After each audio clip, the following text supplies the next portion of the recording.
Ça n'a peut-être pas été facile de venir pour certains, je ne sais pas, avec la météo, ça a été? Oui, ça a été. Ouais, ça a été. Bon. Ok. Alors bon, il y aura peut-être avec la météo des retardataires, on les laissera rentrer, c'est pas grave. Du coup, je ne sais pas si je ferme. Parce que c'est embêtant, on n'ose pas en général ouvrir une porte fermée, non? Un petit peu comme ça. Voilà. Alors, donc vous êtes ici pour assister à une conférence sur apprendre à apprendre avec la PNL. Donc je vais d'abord me présenter brièvement. Donc je m'appelle Terra Van Doren, je suis enseignante d'allemand et c'est dans cette pratique que je me suis rendu compte que je ne parvenais pas à faire progresser certains élèves et que les techniques que j'avais ne me suffisaient pas. Donc je suis allée chercher et entrer. Et en cherchant à un moment donné, je suis tombée sur la PNL et les stratégies d'apprentissage PNL. Et là, je me suis dit, là, il y a du sérieux. Donc, je suis allée me former avec Alain Thierry de Interactif. Et depuis, je l'applique bien sûr avec mes élèves en continu et je vois les effets assez incroyables. Suite à ça, je me suis formée plus aussi dans la PNL pure, on va dire. Donc je suis ici, chez Tania, donc je suis praticienne PNL.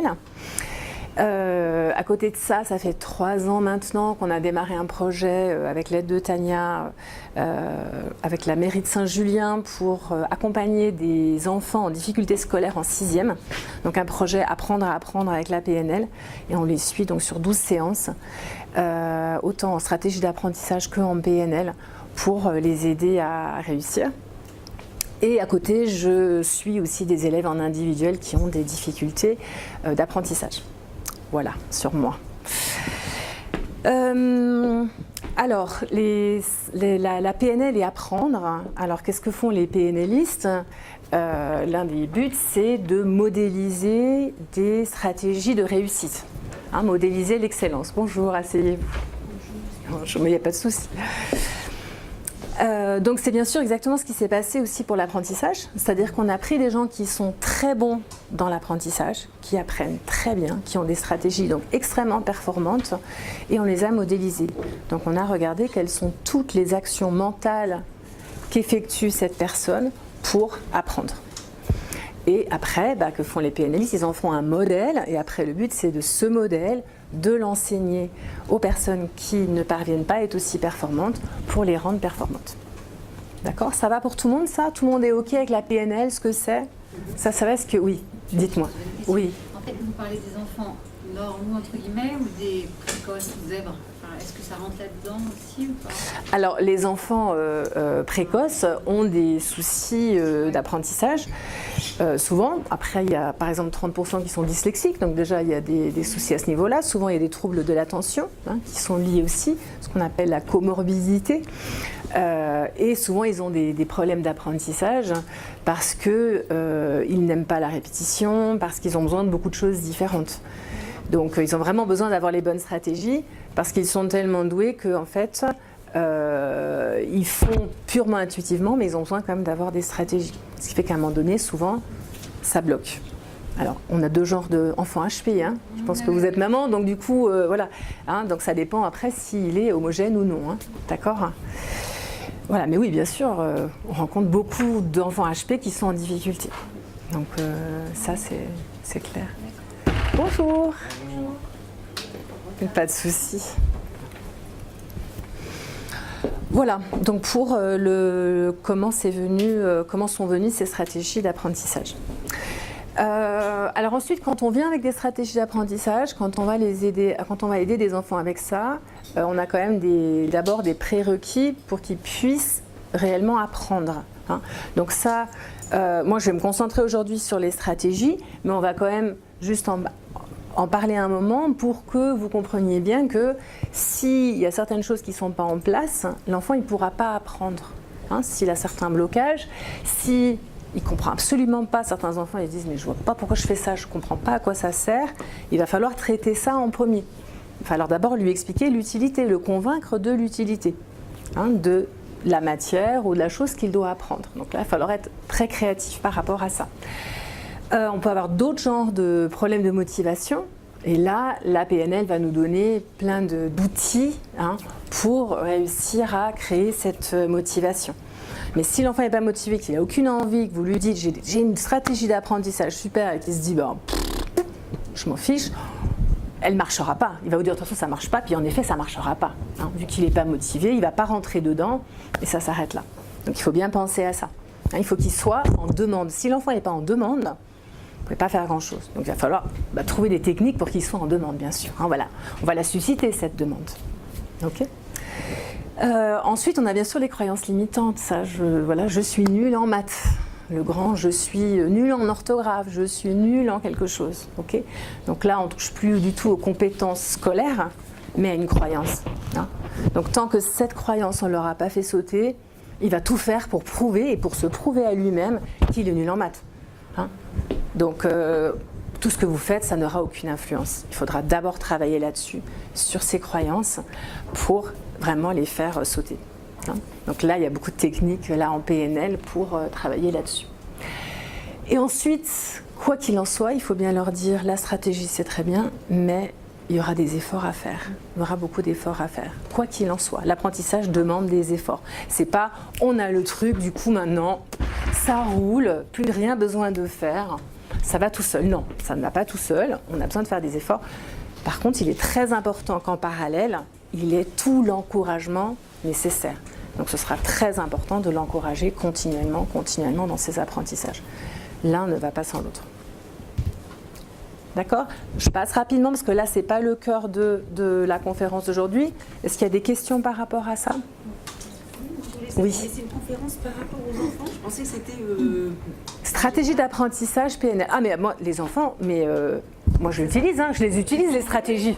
Tout le monde les utilise. C'est-à-dire que ce serait génial si on pouvait l'enseigner aux enfants. En primaire, de préférence, le plus tôt possible. Et du coup, oui. Fais attention à ton micro. Oh, pardon. Donc, plus on leur enseigne tôt, mieux c'est, parce qu'ils pourront les utiliser durant tout le temps. Moi, je les utilise tout le temps. Je travaille que avec ça. Dès que j'apprends avec ça. D'accord ? Donc non, c'est pour tout le monde. Seulement, oui, j'aimerais qu'on fasse ça en primaire. Ils ont ça, après, c'est bon, ils l'ont durant toute leur scolarité et toute leur vie après. D'accord ? Il y avait une question aussi ? Oui ? Non, c'est juste pour dire qu'au final, on peut se l'appliquer à soi-même. Ah, bien sûr. Ah, oui. Ouais. Ah, oui, c'est fabuleux. Je suis en conversion professionnelle. D'accord. Ouais. Voilà. Alors, l'apprentissage. On a 4 étapes dans l'apprentissage. D'accord ? Donc aussi 4 stratégies différentes. On a la compréhension, la mémorisation, la réflexion et l'expression. Il est essentiel de le faire dans cet ordre-là. Donc, de ne pas faire la mémorisation avant la compréhension, par exemple. Qu'est-ce qu'on apprend à nos enfants ? On leur apprend à devenir des perroquets. En primaire, ça marche super. La maîtresse, elle met que des bonnes notes, il connaît tout par cœur, c'est fabuleux. On arrive dans le secondaire, il n'y a aucune compréhension derrière, il a juste appris par cœur, mais il ne comprend rien à ce qu'il apprend. Et là, tout s'effondre et on ne comprend plus. Et là, c'est difficile parce qu'il faut vraiment là lui réapprendre à apprendre. Parce que pour lui, c'est ce qui a fonctionné, donc il fait toujours ça. Il n'a aucun réflexe de compréhension. Il apprend, voilà. Puis il ressort, il ne comprend rien à ce qu'il dit, mais il le met mot à mot. Souvent, ils sont capables, c'est fabuleux, sauf qu'en fait, il n'y a aucune compréhension. Donc ça, c'est vraiment essentiel. On n'apprend rien avant d'avoir compris. Il faut comprendre et après, on apprend. Ensuite, on ne réfléchit pas avant d'avoir mémorisé, avant d'avoir compris et mémorisé. Là, c'est bien ancré. Là, on va pouvoir faire des liens entre les choses. La réflexion, c'est faire des liens entre les différentes choses qu'on a apprises. On peut faire ce lien que si on a compris chaque chose et qu'on les a mémorisées. Là, on a tout en place pour pouvoir faire des liens. Sinon, ça devient flou, on mélange tout. D'accord ? Après, l'expression, c'est pouvoir redire ce qu'on a appris. Là, c'est pareil. Si on n'a pas passé les étapes avant, ça ne sert à rien de demander à un enfant qui nous réexplique tout, qu'il soit capable de le restituer s'il n'a pas fait les étapes avant. D'accord ? Donc ça, c'est vraiment... Et puis bon, le gros souci, souvent, c'est bien sûr ces deux-là. ok, qu'on demande d'apprendre par cœur. Tu apprends par cœur, puis tu comprendras plus tard. Ah. Et c'est surtout ce réflexe qui est créé. Hein, c'est qu'après, c'est normal. L'enfant ne se pose plus de questions. Ok, il apprend. Rien compris, c'est pas grave. Alors que vraiment, il faut leur apprendre, tu n'apprends rien, tu n'as pas compris. Déjà, tu refuses de ne pas comprendre. Comprends pas? Ben, on veut comprendre. D'avoir ce réflexe, je ne comprends pas, je veux comprendre. D'accord? Alors maintenant que je vous ai dit ça, je vais quand même commencer par la mémorisation et pas par la compréhension. Alors aujourd'hui, juste, on va voir, je vais aborder ces deux points. D'accord? Et pourquoi je vais commencer par la mémorisation? Parce que c'est une stratégie qu'on va utiliser pour tout après, tout ce qu'on peut mémoriser. Et il y a une chose qu'on n'a pas besoin de comprendre et qu'il faut apprendre par cœur. Je me contredis totalement, mais il y a une chose qui est comme ça. Est-ce que quelqu'un a une idée? Poésie. Ah non, il faut la comprendre. Il faut la comprendre. Quelqu'un a une idée? L'orthographe. D'accord. L'orthographe, il n'y a rien à comprendre. C'est comme ça, il faut apprendre. Hein? Alors, vous pouvez essayer d'aller trouver plein de raisons et l'étymologie et que sais-je. Mais franchement, hein, on est d'accord que mammifère, ça vient de mamelle. Mamelle a un M, mammifère en a deux. Alors, voilà. On n'a rien à expliquer là. Hein? Apercevoir prend un P. Par contre, s'approprier, approprier, qui est la même chose. Si on prend un mot, on met le suffixe A, le préfixe A. Et là, une fois le P double, une fois pas. Il n'y a aucune raison. Il s'est perdu en route. Il s'est perdu en route dans l'évolution de la langue, dans l'histoire de la langue, oui. C'est pour ça que certains enfants qui n'arrivent pas à apprendre sans comprendre ont des grosses difficultés d'orthographe. Alors, les enfants qui ont des grosses difficultés d'orthographe, en général, ils n'ont pas la bonne stratégie. D'accord. Voilà. C'est toujours, en fait. On s'en rend compte très vite et du coup, ça change très, très vite. Voilà, donc c'est pour ça qu'on va commencer à voir cette stratégie. Et puis l'orthographe, beaucoup d'enfants en difficulté ont en effet un souci, c'est l'orthographe, quoi. Donc, bonjour, asseyez-vous, il n'y a pas de souci. Par Oui. exemple, dans le cas d'enfants dyslexiques, est-ce Ouais. que de mettre en place une stratégie, Ah oui, ah oui. ça peut... Ah, moi je travaille que comme ça avec les enfants dyslexiques. Ouais. Moi, depuis le début, on répète Ouais. que de toute façon, c'est comme ça, on ne peut rien y changer et que voilà. Ah ben on peut créer plein de nouveaux chemins neuronaux quand même, hein. Et puis, il n'y a rien à faire. Enfin, selon l'école traditionnelle. Ah bah alors, il y a quand même des gens qui maintenant écrivent très correctement en étant dyslexiques, des gens qui atteignent des choses incroyables en étant dyslexiques, et des gens qui deviennent écrivains en étant dyslexiques. Donc Agatha Christie, hein, c'est dyslexique. Donc moi, elle écrivait quand même pas trop mal. Hein. Donc oui. La personne par qui Alain Thierry, dont j'ai été formée, est un grand dyslexique. Hein. Donc voilà, qui a maintenant une orthographe. Alors après, certaines choses coûteront un peu plus de temps. Il aura besoin de plus longtemps regarder son image, etc., pour pouvoir écrire son mot. Voilà, il y a certaines choses, on a des facilités plus dans une chose que dans d'autres. Mais il pourra vraiment grandement améliorer son orthographe. Hein. Ça, c'est sûr. Alors, pour voir la stratégie de mémorisation, et en fait, après, toutes les stratégies en auront besoin, j'ai besoin de savoir, quand je travaille avec un enfant, une chose avant de pouvoir commencer. Une chose qui est essentielle. Alors, est-ce que quelqu'un serait volontaire et quelqu'un qui ne sait pas ce que je vais chercher? Je ne sais pas s'il y en a qui savent déjà ce que je vais chercher, mais ouais, viens. Super, viens. Alors, attends. Ce que je vais faire, en fait, tu vas... tiens, ça t'embête si tu es plus haut que moi, c'est juste pour que les gens te voient et que je gêne pas. Voilà, c'est pour ça. Ok? Comment tu t'appelles? Arthur. Ok, Arthur. Alors, vous allez observer le visage d'Arthur. D'accord? Ça t'embête pas qu'on observe ton visage? Toi, tu t'occupes pas d'eux. Ok, tu vas juste répondre. Juste un problème. T'as un problème, dis-moi. Ça tourne? Oui, ça tourne, puis t'arrives pas à poser tes pieds par terre? Voilà. Pour te stabiliser? Non, c'est bon là? Ça tourne encore. Allez, je te tiens un peu pour pas que tu tournes. Ok, d'accord. Alors, t'étais à l'école hier? Normalement oui, mais non. Non. Alors, avant-hier, t'étais à l'école? Ok, qu'est-ce que tu as eu comme matière? Sport. Sport, ok. Ton prof de sport, comment il était habillé? Une veste rouge, un pantalon rouge, des chaussures Fischer, je crois.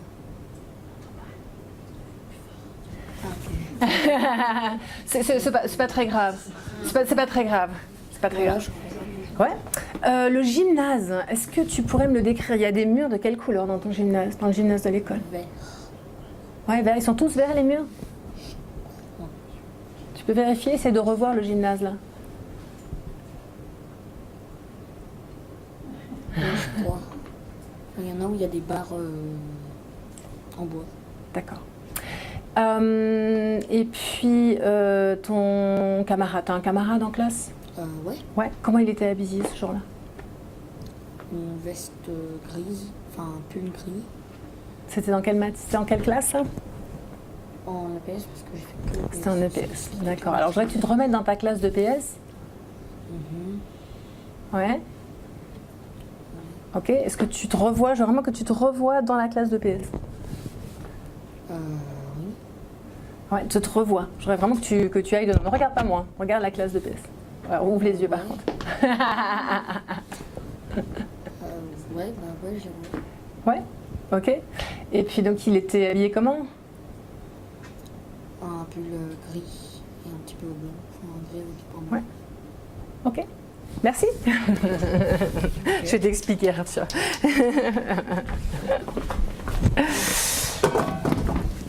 Alors, qu'est-ce que vous avez pu observer? Mouvement des yeux. Ouais. Qu'est-ce que vous avez vu avec le mouvement des yeux? Quand il réfléchit, les yeux qui partent. Hein, il a les yeux qui partent, hein, ok. Et donc quand il... Je lui demandais de faire quoi en fait? Qu'est-ce que je te demandais de faire, Arthur? De ne pas vous Ouais. Après, parce qu'à un moment donné, tu me regardais. Mais qu'est-ce que je t'ai demandé d'aller chercher comme chose dans ta tête? Des couleurs, ok, ouais. Des souvenirs. Ok, des images, d'accord. Ok, donc je lui ai demandé d'aller chercher des souvenirs, des images, hein, donc de se remémorer quelque chose. Donc des images qu'il a vues, d'aller les revoir. Ok. Et en fait, il monte les yeux. Alors, il monte les yeux, j'ai quand même l'impression en haut à droite. Il faudrait revérifier un peu quand il n'y a pas toute l'attention. Hein, ok. Oui. Je confirme. Ah, oui. Il y a un petit moment après, il est un peu de l'autre côté. Alors, quand il y a des tensions, il vaut mieux refaire un petit peu après pour être sûr. Hein. Il faut être très sûr de ce qu'on fait parce qu'après, on va tout baser là-dessus. Ok. Alors après, vous inquiétez pas trop non plus parce que quand je travaille avec des groupes, parfois il y en a on ne sait pas trop, je les mets d'un côté et on teste l'un et l'autre et tout de suite ils voient il y a une différence qui est énorme. Donc c'est réglé très vite. Hein. J'avais encore ça jeudi, un enfant d'un côté, il arrivait assez bien, puis, mais bon on n'était pas sûr parce qu'il fermait les yeux. Comme à un moment donné, tu voulais vraiment voir l'image, du coup tu as fermé les yeux. Et quand j'ai mis de l'autre côté, il arrivait à rien faire. Donc voilà, donc là c'était très clair. Et donc, Arthur, tu es inversé. C'est pas très grave, hein. C'est même pas grave du tout. Ok. C'est juste qu'il faut le vérifier. Le standard, c'est en haut à gauche, on va chercher les images. D'accord? Donc on va aller rechercher des souvenirs, on va rechercher des choses qu'on a apprises, qu'on a vues. Ok? Donc c'est ce qu'on appelle le visuel remémoré. Hein. Et de l'autre côté, il y a le visuel construit, c'est-à-dire que c'est ce qui est créatif. Si je lui avais demandé son prof de sport, maintenant, ton prof de sport, mets-lui un bonnet bleu ou un bonnet rouge, pour réussir à faire ça, il aurait eu ses yeux qui seraient partis de l'autre côté, pour pouvoir créer quelque chose, donc créer une image. D'accord ? Donc on a vraiment, et ce qui va être très important pour l'apprentissage, ça va être ce visuel remémoré. Okay. Et donc là, c'est construit. Donc c'est marrant de regarder hein, les gens ce qu'ils font, où est-ce qu'ils sont avec leurs yeux. Quand les yeux vont être au milieu, ça va être l'auditif. Et là, on va être pareil. Hein. D'un côté, l'auditif remémoré, donc je me ressouviens de la voix d'Arthur. Ok. Et puis de l'autre côté, je reprends la voix d'Arthur, puis j'essaye de me l'imaginer très rapide, par exemple. Donc là, c'est de l'auditif construit. Ça va ça ? L'auditif se construit. Ouais. C'est pareil. Alors, à partir du moment où tu as vu que le visuel remémoré est d'un côté, donc à droite, par exemple, pour Arthur, bah ça, ce sera aussi à droite. OK ? Donc, le schéma, il est toujours comme ça, sauf qu'on peut le voir dans un sens ou dans l'autre. OK ? Dans ces cas-là, on le met en miroir, c'est tout. Et ça on dépend garde de tout. savoir s'il est droitier ou gaucher, Non. ça a Non, non. absolument pas d'impact. Non. C'est, je sais pas, dans mon expérience, à peu près 15 à 20%. C'est en haut à droite.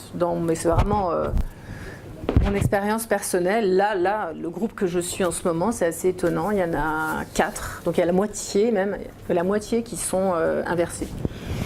Ben, voilà. Après, c'est le hasard.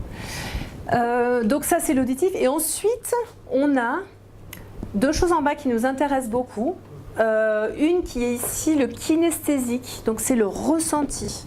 Donc si quelqu'un va parler de ses vacances à la mer, il était tellement bien, etc., on va sentir déjà la voix aussi, elle va baisser, et il va aller vers en bas. Ok ? Moi je suis en haut à gauche, donc moi ça va être vers ici pour tout ce qui est ressenti. Ce sera du coup aussi beaucoup plus facile de ressentir certaines choses si on va de ce côté-là. Hein, on peut l'utiliser dans les 2 sens. Et on a celui ici, c'est ce qu'on appelle le dialogue interne. C'est la petite voix. Alors celui-là, il faut y faire très très attention. Parce que c'est le doute. Hein, on l'appelle aussi le doute. Donc pour toi, il est en bas à gauche. Non, en bas à droite, le doute. Et le doute, on peut douter de tout. Donc quand on baisse les yeux, hein, et qu'on se met comme ça, d'ailleurs vous voyez, hein, les enfants, non, tu connais ça Arthur, quand tu arrives à l'école, il va y avoir une évaluation et ils sont tous là, oh, je me souviens plus de rien, oh, j'ai tout oublié, oh là là là là là là, mais c'est horrible, oh, j'ai le trou noir. Ah bah ils sont dans le doute, donc forcément le doute entraîne le doute. Donc ils ne font que douter et continuent de douter, continuent. D'accord ? Donc là, il faut leur dire, lève les yeux, regarde en haut à gauche, pour ceux qui sont standards et les inversés en haut à droite. En tout cas, lève les yeux. Va rechercher un petit bout, quelque chose de ton cours, et petit à petit, tu vas pouvoir retrouver les choses. Hein. Ça, c'est vraiment la technique du trou noir. Hein. On lève les yeux. Donc ça donne... Et alors, pour l'apprentissage, forcément, on va pas utiliser celui-là, hein, d'accord ? On va utiliser le visuel remémoré et on va utiliser le kinesthésique. Parce qu'il faut que pour l'apprentissage, il faut qu'il y ait du ressenti. Vous vous souvenez de choses quand il s'est passé quelque chose de fort, que ce soit en positif ou en négatif. Hein, si vous avez rencontré l'homme de votre vie ou la femme de votre vie, je ne sais pas, le mardi 13 mars 2000, je sais pas quoi, vous savez exactement à quelle heure, quel jour, voilà. Par contre, la même date l'année d'avant, vous ne sauriez absolument pas dire où vous étiez. Oui, dis-moi. Pour qu'il y ait du ressenti, il faut qu'il y ait de l'auditif et du visuel, il faut qu'il y ait tout pour que ça marque la personne. Alors l'auditif, c'est vraiment le ressenti. Après, tu vas voir, on va regarder quand on va faire la stratégie, hein, okay, comment on va utiliser cet auditif. Mais sûr qu'après, on va le rendre encore plus, on va utiliser plein de choses encore autour après, hein, pour accentuer ce ressenti. Mais on va avoir besoin de l'aller-retour entre le visuel remémoré et le kinesthésique pour l'apprentissage. Donc on va faire le staying alive, hein. D'accord ? Bon moyen mémotechnique pour se souvenir, d'accord ? Pour moi il est comme ça, hein, le staying alive, mais après chacun a son staying alive, ok ? D'un côté ou de l'autre. Ok ? Alors la mémorisation, il faut d'abord l'installer. Donc il y a l'installation et ensuite il y a comment, dans la vie de tous les jours, on va travailler avec. D'accord ? Donc je vais vous montrer l'installation. Ok. Et après, donc l'installation, ça c'est à faire jusqu'à ce que ça fonctionne. Une fois que ça fonctionne, on n'a plus besoin de le faire. Une fois que c'est mis en place, on peut passer à l'étape d'après, hein, pour apprendre des choses. Et après, l'enfant saura à chaque fois quand on lui dit « Ok, maintenant tu mémorises », ok, voilà, après on sait comment on mémorise. Donc il va le faire. Ok, mais il faut d'abord l'installer. Alors, est-ce que quelqu'un a envie que j'installe la stratégie de mémorisation avec lui?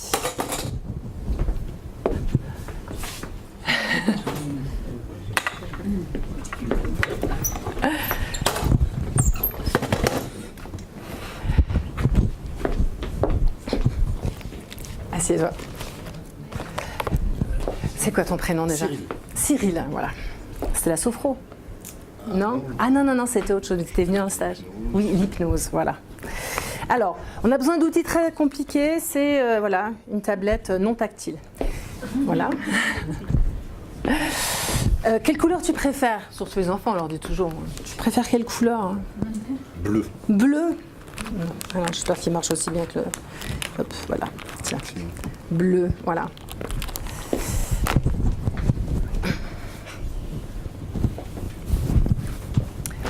Alors, je vais d'abord vous montrer et après je vais expliquer ce que je fais. Alors d'abord, il faut que je vérifie ces accès oculaires. C'est quoi ta plaque d'immatriculation? 249 DJ. Ok, donc il est en haut à gauche. Hein. Alors avec les adultes, plaque d'immatriculation, quand ils la savent, c'est top. En 2 secondes, c'est réglé. Les accès oculaires. Donc toi, tu es en haut à gauche. Ok? Non, normal. Tu es tout à fait normal, comme moi. Je suis désolée. Voilà. Alors, on va faire comme ça. On va le pousser un peu. Pourquoi? Parce que je veux que ça, ce soit dans quel côté? Dans son kinesthésique. D'accord? Ok. Alors un enfant, faire très attention, on va bien lui expliquer que c'est pas une compétition, qu'il peut redemander à revoir autant qu'il veut. Que l'important, c'est vraiment qu'à un moment donné, il voit cette image, que s'il redemande 100 fois, on s'en fiche complètement. C'est pas du tout ce qu'on est en train de rechercher, hein, parce que s'ils sentent la pression, il faut que je fasse vite, bon, ça bloque l'apprentissage, on oublie, hein, donc plus rien ne se passe. Donc il faut vraiment être bien en confiance, expliquer, c'est un jeu, tu suis juste ce que je te dis. Il n'y a aucun, il y a rien à me prouver ou quoi que ce soit, c'est juste on fait quelque chose, voilà. Ok? Alors, c'est ta tête, elle bouge pas, c'est tes yeux qui bougent. D'accord? Ok? Alors, et tu suis ce que je te dis de faire. D'accord? Ça marche. Ok. Regarde la première forme, la dernière, celle du milieu. Continue à voir ton image. Est-ce que c'est clair ou est-ce que tes yeux veulent revoir? Est-ce que c'est clair? Revoir. Regarde la première forme, la dernière, celle du milieu. Continue à voir ton image. Est-ce que c'est clair ou est-ce que tes yeux veulent revoir? C'est clair? Alors, tu peux écrire. Yep. Revois ton image et vois si tu le ressens comme juste. Ouais. Oui, c'est juste. Ok? Attends, j'ai quelque chose pour effacer. Évitez de te salir les doigts. Ça rappelle l'école. Ok, on en refait un, après je vous explique un peu. D'accord? Donc, si ta tête, elle reste droite, c'est tes yeux qui bougent. D'accord? Ok. Regarde la première forme, la dernière, celle du milieu. Continue à voir ton image. Est-ce que c'est clair ou est-ce que tes yeux veulent revoir? C'est bon. C'est bon? Tu vois là? Tu vois bien? Là? Ouais. Alors, tu peux écrire. Non. Ça marche pas. Regarde la première forme, la dernière, celle du milieu. Continue à voir ton image. Est-ce que c'est clair ou est-ce que tes yeux veulent revoir? C'est clair? Ouais. Alors, tu peux écrire.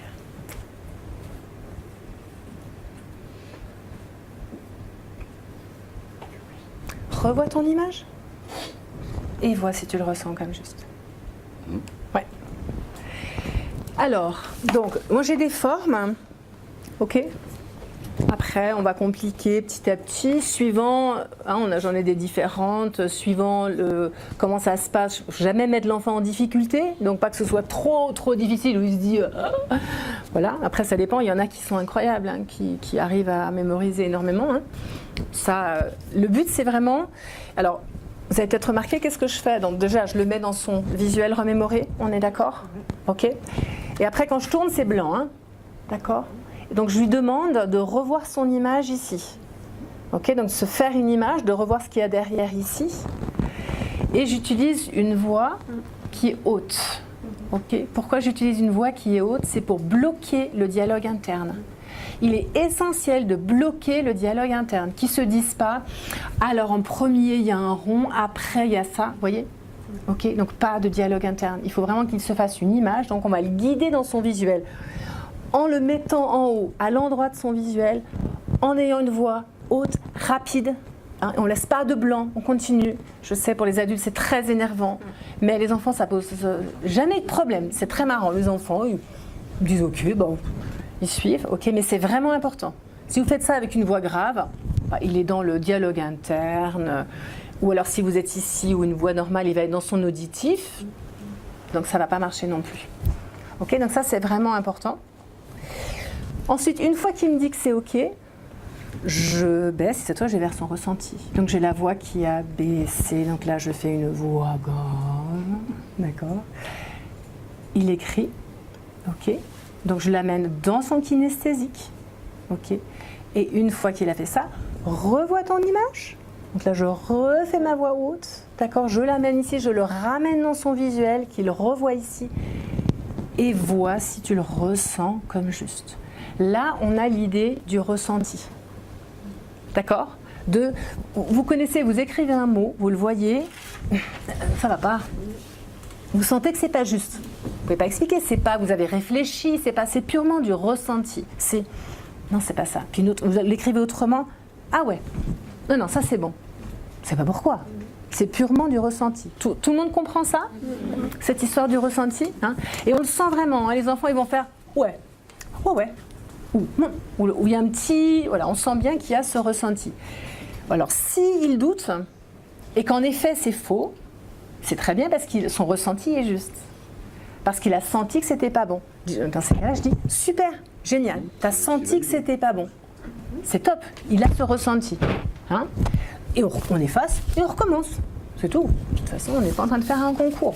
On recommence, le but c'est qu'à un moment donné, elles soient installées. Hein, c'est tout, cette stratégie. Ensuite, s'il écrit que c'est faux et qu'il est persuadé que ouais, c'est bon, on va le laisser comparer lui-même. Ok ? Et puis lui montrer jusqu'à ce qu'il voit, ah ok, et on recommence. On recommence toujours ce qu'on vient de faire. Donc on efface et on recommence. Hein ? Juste on le laisse lui-même comparer. Ok, on efface et on recommence. D'accord ? Alors les formes, on va les faire jusqu'à ce qu'on a l'impression que vraiment ça tourne. Il faut vraiment observer qu'il fasse cet aller-retour et qu'on voit à un moment donné dans le regard, hein, on voit dans le regard qu'il est vraiment en train de revoir une image.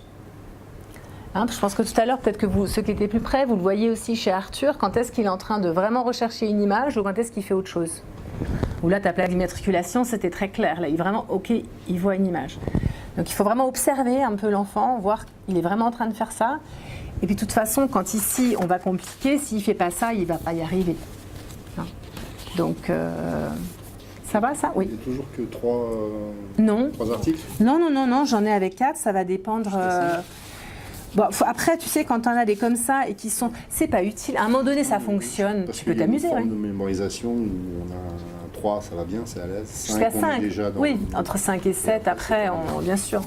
Notre cerveau, c'est de 5 à 7. Ça permet d'en avoir plus d'éléments à terme, des gens que tu aurais formés, qui ont bien acquis ça.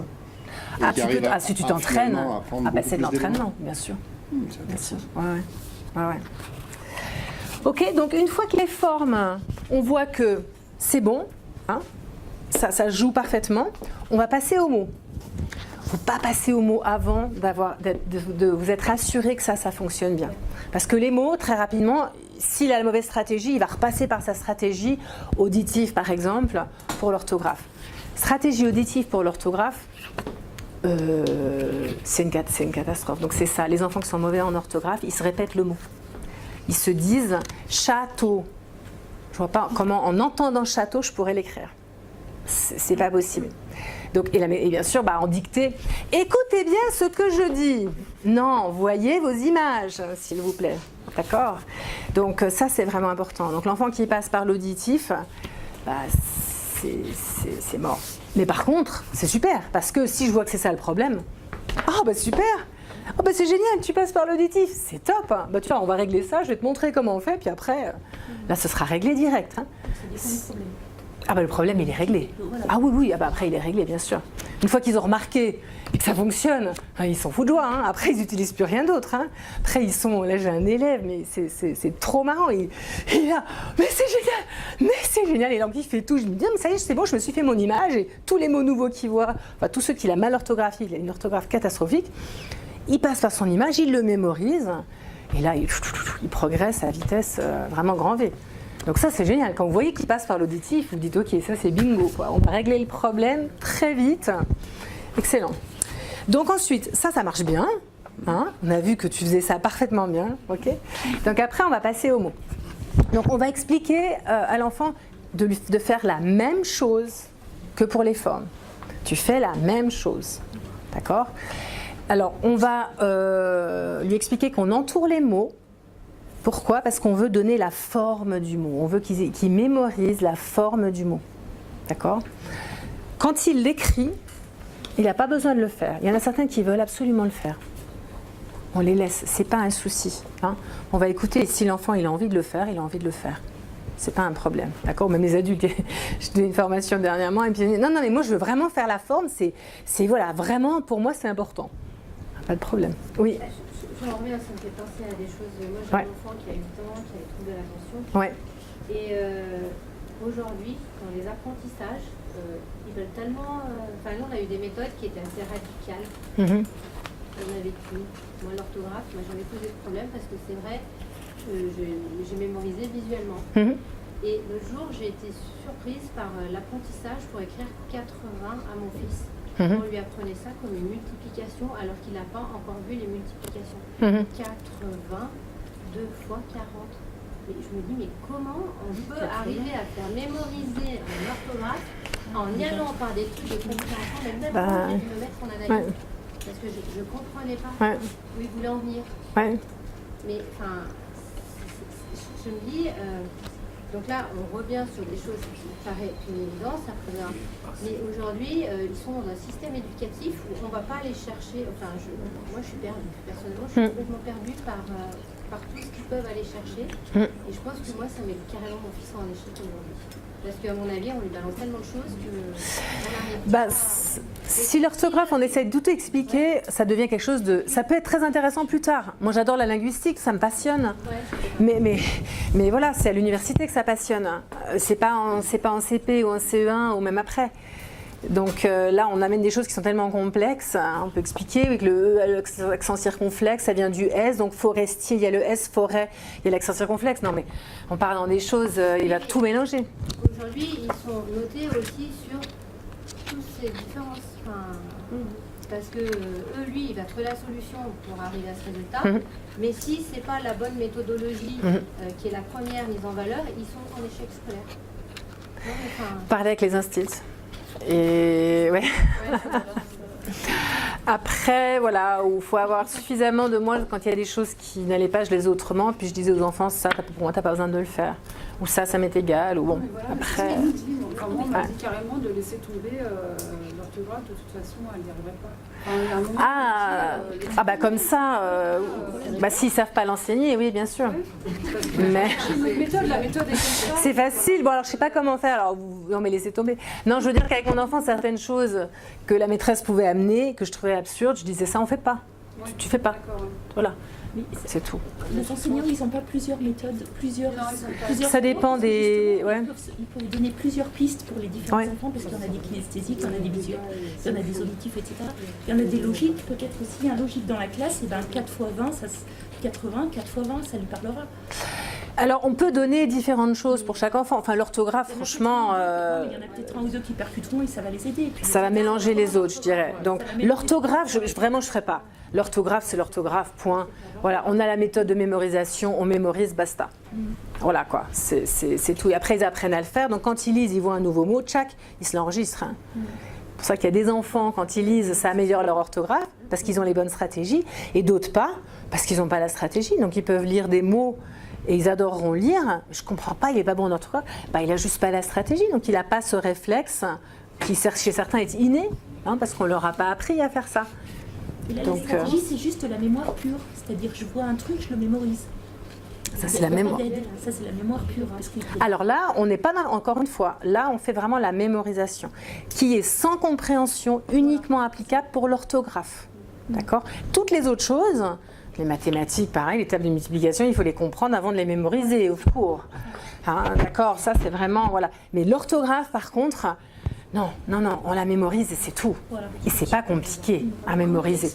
Excusez-moi, je vous explique, je sais pas, j'ai 2 enfants aussi, on n'a jamais eu, notre temps, si j'ose dire, autant de problèmes d'orthographe. on était tous très bons en orthographe. Enfin, ça ne nous a jamais posé de problème. Alors, je me souviens quand même de beaucoup d'élèves dans ma classe qui étaient très mauvais en orthographe. Hein. Ma sœur était très mauvaise en orthographe. Je crois que, voilà. Franchement, moi, j'avais plein de cancres en orthographe qui avaient des zéros en dictée tout le temps. Il y en a autant qu'avant, hein, je pense. Alors, moi, franchement, je vois les classes de mes enfants, les classes dans lesquelles moi j'étais, je ne fais pas de différence. Ouais. Ok, alors, je vais vous montrer ça parce que sinon, après, voilà, on peut discuter encore si vous voulez. Moi, je suis là toute l'après-midi, il n'y a pas de souci, donc on peut se retrouver et discuter. Mais je vais vous montrer, voilà. Alors, pour les mots, on va faire la même chose. Hein, on va donc expliquer, tu fais la même chose. Ok ? Alors, on commence par des mots simples. Ok, donc ils vont être très simples pour toi, on est d'accord. On s'adapte au niveau de l'enfant, toujours. Ok, mais on ne le met pas en difficulté dès le début. Qu'est-ce que j'ai ? Plus de 3 lettres. Tout petit niveau. Tout petit le niveau, ouais. Regarde la première lettre, la dernière, celle du milieu. Il y a quelque chose au-dessus, il n'y a rien en dessous. Continue à voir ton image. Est-ce que c'est clair ? Est-ce que tes yeux veulent revoir ? Non, c'est bon. Alors tu peux écrire. Ok ? Alors on va dire, on va amener d'un côté à l'autre. De nouveau, on va le pousser à ne pas être dans le dialogue interne. On va appuyer sur la forme du mot. Il y a quelque chose au-dessus, il n'y a rien en dessous. Ok ? D'accord ? Et hop, on retourne. Continue à voir ton image. Est-ce que c'est clair ? Est-ce que tes yeux veulent revoir ? Revoir, ok, on remontre. D'accord ? Donc là, c'est un mot sans aucune difficulté. Pour le reste, d'accord ? Après, quand il commence à y avoir quelques difficultés, je vais vous montrer, puis après je vous explique ce que je fais. Regarde la première lettre, la dernière, celle du milieu. Il y a quelque chose au-dessus, quelque chose en dessous. Attention, ici, il y a une lettre muette. Continue à voir ton image. Est-ce que c'est clair ? Est-ce que tes yeux veulent revoir ? C'est bon. Alors, tu peux écrire. Donc, on va attirer l'attention, d'accord, sur ce qui peut poser problème. Donc, attention à la lettre muette. On ne va pas lui dire il y a un S à la fin du mot. D'accord ? On va attirer son attention pour qu'il regarde mieux. Donc, il y a une lettre muette. Ok ? Attention, il y a une lettre muette. On va, par exemple, si j'ai ce mot, je vais dire attention, il y a une double consonne. Et une lettre muette. Je ne vais pas dire il y a 2 F. Ah oui. Tu vois la différence ? Je vais dire il y a une double consonne. D'accord, c'est laquelle ? Vous voyez ? L'attention supplémentaire qu'on met. Et il y a une lettre muette. Ah d'accord, ok, je la vois. Là, il y a quelque chose au-dessus, quelque chose en dessous. Attention à la double consonne et à la lettre muette. Continue à voir ton image. D'accord ? Oui. Exactement. Exactement. Tout à fait. Il observe. Il va se dire c'est le F. S'il s'est dit il y a le F, le double F, voilà. Forcément, là, il va le retenir. La lettre muette, c'est un E. Oui. Moi, j'ai une question. Est-ce que donc là, vous faites avec ces quelques mots, mais du coup, après, est-ce que donc, le cerveau, il enregistre la méthode et il la met en place automatiquement avec tous les mots ou est-ce qu'il faut faire ça avec chaque mot ? Alors, donc le but, là, on est dans l'installation. Voilà. On va faire avec des mots jusqu'à ce qu'on sent que ça joue. D'accord ? Que, voilà, c'est fluide. Il a bien compris, il a vraiment bien, il revoit son mot, on voit qu'il le voit. On peut demander d'épeler à l'envers, pas à l'endroit, aucune utilité. À l'endroit, c'est de l'auditif en général. Il y en a certains qui peuvent aussi, mais pour être sûr, c'est à l'envers, d'épeler à l'envers. Si vous voulez faire épeler. Dans ce cas-là, c'est à l'envers. Oui. Sur une méthode d'apprentissage liée uniquement à l'orthographe ou qui va être généralisée à tout apprentissage. La mémorisation va être pour tout. Pour tout, sauf qu'après, ce ne seront pas des mots. Mais ça va être des images qu'on va mémoriser. Quand on va aller vers du sens, on ne va pas mémoriser des mots. On ne va pas mémoriser des kilomètres de mots, on va mémoriser des dessins qu'on aura fait. C'est que cette mise en place qu'on fait là, elle peut être valable pour apprendre n'importe quoi, tout. L'histoire géo. Bien sûr, bien sûr, oui. Ça, c'est la mémorisation. Pour toute autre chose, on va devoir comprendre. Et une fois qu'on aura compris, on va mémoriser. On va mémoriser en haut à gauche, ressenti, vérifier son image. Voilà, on va passer de l'un à l'autre, pareil. J'apprends, je vois mon image, ok. Je refais mes dessins, je revois mon image et je sens que c'est juste. Mais est-ce que l'enfant va pouvoir faire cette méthode lors de ses cours ? Qu'est-ce qu'il va en faire de cette méthode, cet enfant ? Il va l'utiliser dès qu'il doit apprendre. Oui. Après, une fois que c'est bien acquis, alors bon, pardon. Alors encore une fois, on est dans de l'orthographe là. Donc après, la compréhension, on ne va pas passer par des phrases, hein. On va dessiner, on va passer par des dessins. Ok? D'accord? Alors. Par contre, les fameux multiplications. Alors, quelle horreur. Bon, la prochaine conférence, elle est à 2h, non? Tu peux rester jusqu'à 2h. Toi, tu pars à 2h, voilà. On part à 2h, moins 5, au moins. Ouais. Alors, une fois qu'on a mis ça en place, on peut, que ça joue bien, on va faire pour les listes de mots, d'accord? Donc, quand tu auras une liste de mots, alors, important d'avoir des listes de mots, une fois que ça joue, c'est ce qu'il va utiliser après quand il va apprendre des mots. Il faudra l'utiliser aussi pour l'anglais, pour d'autres langues, hein, d'accord? Merci beaucoup, tu peux aller te rasseoir.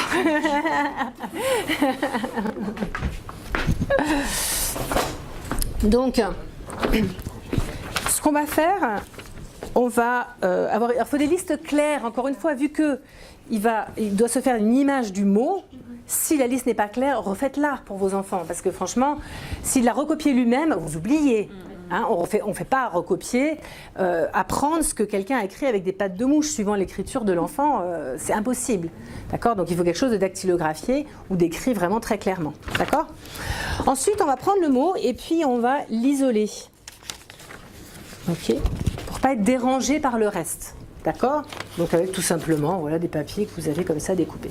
D'accord? Ensuite, vous allez faire pareil, sauf que là on va le faire très tranquillement et après il saura le faire lui-même. Hein. Donc regarde le mot, on va juste lui mettre pareil l'attention s'il y a quelque chose de particulier. Hein. Dépêcher, attention là, tu vois, regarde ce qu'il y a là-dessus. Hein. On peut aussi mettre lui-même, il peut se dire tiens je mets quelque chose au stabilo. Ok? Moi, je sais qu'il se dit, les accents circonflexes, j'ai tendance à les oublier. Ok, je mets au stabilo. D'accord? Une fois qu'il a fait ça, il a bien observé le mot, il se fait son image en haut à gauche. Ok, d'accord. Quand il le voit bien, donc là, bien sûr, il ne repasse pas par là. Hein. On ne recopie jamais de la feuille vers ça. Ça ne sert à rien. Recopier, ça passe de la feuille à la tablette. Ça va passer par le cerveau, ça ne sert à rien. Donc, ça passe par la mémorisation. Ok, on voit le mot, on l'écrit une fois. On revoit son image et on sent que c'est juste. D'accord? Et l'importance d'écrire par rapport à épeler, par exemple. Moi, je sais que ma fille aînée, elle épelait les mots comme on voit des fois dans les films aux États-Unis où ils épellent à toute allure, mais sans jamais forcément les écrire. Elle les retenait bien. Alors, si quelqu'un a une stratégie qui fonctionne hyper bien, moi, je ne changerais pas, hein, tout simplement. C'est qu'elle, après, moi, j'ai même plus besoin de les écrire. En général, je le fais sans écrire, hop, je sens que c'est juste. Puis quand je le revois une deuxième fois, je le remémorise. Après, quand c'est plus compliqué, je passe quand même vraiment par l'écrire une fois, revoir mon image, sentir que c'est juste. D'accord? Disons que c'est ce qui est le plus efficace. Encore une fois, les PNListes ont essayé plein de stratégies et c'est celle-là, voilà, c'est celle-là qui fonctionne le mieux. Après, ça peut être sur l'iPad ou autre chose, on s'en fiche. Hein, ça peut être... Si on a des programmes où il y a ça, le tout est qu'on apprend du vocabulaire avec un programme sur Internet, c'est pas gênant. Sauf qu'il faut bien se faire enlever les yeux de l'écran, se faire son image en haut à gauche, la taper, revoir son image, sentir que c'est juste. Tant qu'on fait ça, on peut le faire sur toutes sortes de supports. Il m'a semblé que quand on tapait les lettres, on mémorisait quand même moins bien que quand on les trace. Vous dites ça à un enfant qui est dysgraphique, il va vous dire qu'il mémorise mieux. C'est pas vraiment le fait d'écrire ici qui change quelque chose. C'est le fait de pouvoir le voir et sentir que c'est juste. D'accord? Donc, franchement, c'est égal. On ne mémorise pas la forme, enfin, le mouvement qu'on a fait. Enfin, ça, c'est vraiment... Les enfants qui avaient l'habitude d'écrire, effectivement, en traçant la lettre, ils mémorisaient plus facilement que ceux qui n'écrivaient pas. C'est-à-dire que s'ils n'écrivent pas, ils ne peuvent pas revoir leur image, de toute façon. Enfin, ils ne peuvent pas vérifier et sentir que c'est juste. Si on ne l'écrit pas, on a besoin d'écrire une seule fois, hein, 10 fois, ça ne sert à rien. Hein. On l'écrit une fois, on voit le mot dans sa tête, on l'écrit, on revoit son image et on sent que c'est juste. Si on ne l'a pas écrit, on ne peut pas faire l'aller-retour, vu qu'il n'y a rien. D'accord? Après, que ce soit dactylographié ou autre chose, enfin, voilà, l'enfant dysgraphique, vous allez lui demander d'écrire, ça va mettre 3 quarts d'heure, c'est totalement inutile. Après, ça dépend. L'enfant qui aime bien écrire, ça ne pose pas de problème. Il peut écrire, c'est ce qui est le plus rapide, souvent. D'accord?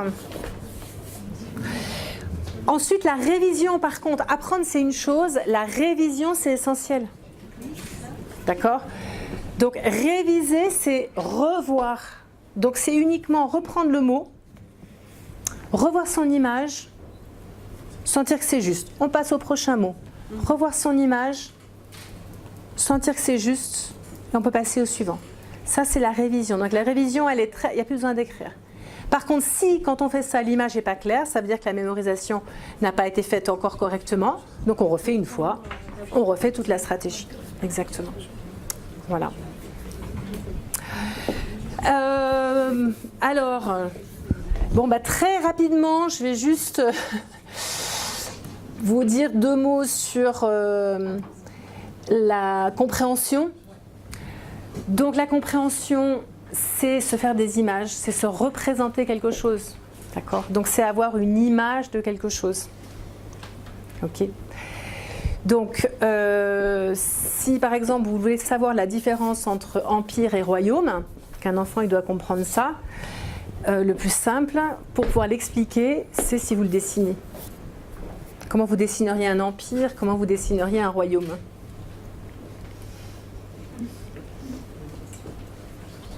Royaume à château. Royaume à château.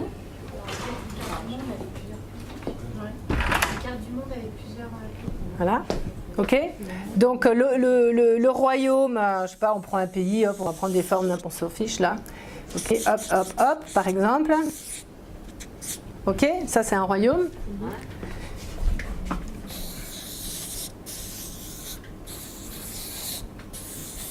Ok, je sais pas, ça c'est différents pays. Ok, et puis là, hop. Ça, c'est un empire, ok ? Donc là, un empire, c'est quelqu'un qui règne, qui a différents pays. Donc l'empereur, il règne sur différents pays. Le roi, il règne sur un pays. Ok ? Si un enfant, il a dessiné ça et ça, il a une compréhension parfaite de ce qu'est un empire ou de ce qu'est un royaume. Ok ? C'est lui qui doit dessiner ou c'est nous ? Alors, pour ce qui est des dessins, ça peut être lui ou ça peut être nous. Voilà. Après, il va se l'approprier petit à petit. Au début, c'est bien souvent quand nous on dessine. Hein ? D'accord ? Donc c'est vraiment l'idée que tout ce que vous comprenez, vous êtes capable de le dessiner. Si vous n'êtes pas capable de le dessiner, c'est qu'il y a un problème de compréhension. Et là, vous allez vous rendre compte qu'il y a plein de choses en fait que vos enfants ne comprennent pas. Moi, j'avais le chat perché. Ma fille, elle l'a dessiné sous l'arbre. Ah, d'accord. Elle n'a pas compris perché, mais je n'en étais pas rendu compte parce qu'elle savait qu'il y avait un arbre, il y avait un truc avec la branche, mais il n'était pas au bon endroit. Donc avec le dessin, j'ai pu voir que elle comprenait pas perché en fait. Et elle apprenait sa poésie, tout ça, il n'y avait pas de problème. Et vu qu'on a dessiné la poésie, là on a eu ce souci. Alors, il y a 2 façons de structurer l'information. Soit elle est séquentielle, donc d'abord il y a ci, d'abord il y a ça, après il y a ça. Donc quelqu'un on va mettre dans un fer à cheval, comme ça. Là par exemple ceux qui font de la PNL, là c'est l'objectif en 5 points. Ok, le protocole d'objectif en 5 points qui est dessiné. Et si c'est pas séquentiel, on va faire comme ça en coccinelle. D'accord ? Donc ce sera la mind map, mais version coccinelle. Donc avec des dessins. En fait, on se rapproche pas mal de la technique mind map. Ok ? Sauf que, voilà, ça c'est par exemple les objectifs qui sont par contre en mind map. À quoi doit répondre un objectif en PNL. Ok ? C'est important de garder cette forme-là pour la séquence parce que si vous mettez les uns en dessous des autres, le cerveau ne va pas faire la différence entre c'est ici ou là. Quand c'est comme ça, en haut ça va, en bas ça va, au milieu, il va plus savoir ce qu'il y a avant ou après. D'accord ? Ici, alors pas plus que 9, hein. Après on fait un autre fer à cheval. C'est pas gênant. D'accord ? Voilà, donc là je suis obligée de passer très vite là-dessus, hein, mais là vous pouvez dessiner des leçons comme ça qui vont être vraiment hyper claires. Un être vivant qui naît, qui grandit, vous imaginez tout à fait comment vous allez le dessiner. Et quand il aura fait ces dessins-là, il n'oubliera jamais. Une espèce, c'est quoi ? Une espèce regroupe sous le même nom des êtres vivants qui se ressemblent et qui peuvent se reproduire entre eux en ayant une descendance fertile. L'enfant, il apprend ça par cœur, il ne comprend rien. Mais il peut ressortir sa définition, il a sa note, mais il n'a rien compris. S'il dessine 2 animaux qui se ressemblent, qui ont des bébés, et que ces bébés, ils peuvent avoir des bébés entre eux, Bah là, il a vraiment compris ce que c'est que espèce. Pardon ? Le problème, c'est qu'il faudra qu'il le... Ouais. Bah après, parce qu'après, on a la compréhension, on a la réflexion et l'expression. Hein, donc après, bien sûr, on va travailler sur comment le redire après. Hein. Et les mots jargon, donc les mots difficiles, sur nos dessins, on va les écrire, on va les dessiner, mais on va aussi les écrire et bien sûr les mémoriser en orthographe, pour savoir les écrire. Voilà. Alors, donc si vous êtes intéressé, il y a, donc on propose ici une formation que j'anime sur donc accompagner les enfants dans leurs apprentissages scolaires sur 3 journées, où là on passe vraiment tout en revue. Autant ce sur quoi on est passé rapidement au début sur la motivation, les croyances limitantes. Et après, toutes les différentes stratégies, donc aussi la grammaire qui va être particulière, les mathématiques, les langues étrangères. Voilà. Pardon ? Voilà les tranches d'âge. Les tranches d'âge non, ça, alors ça c'est adulte. Donc c'est une formation qui est pour les adultes. Voilà. Donc parents, enseignants, éducateurs, ceux qui travaillent avec des jeunes. Oui. On peut le faire une fois que l'enfant rentre au CP. Ah oui, dès le CP. Si ça vous intéresse, rejoignez-nous sur notre site internet ou sur notre chaîne YouTube. Je vous dis à bientôt.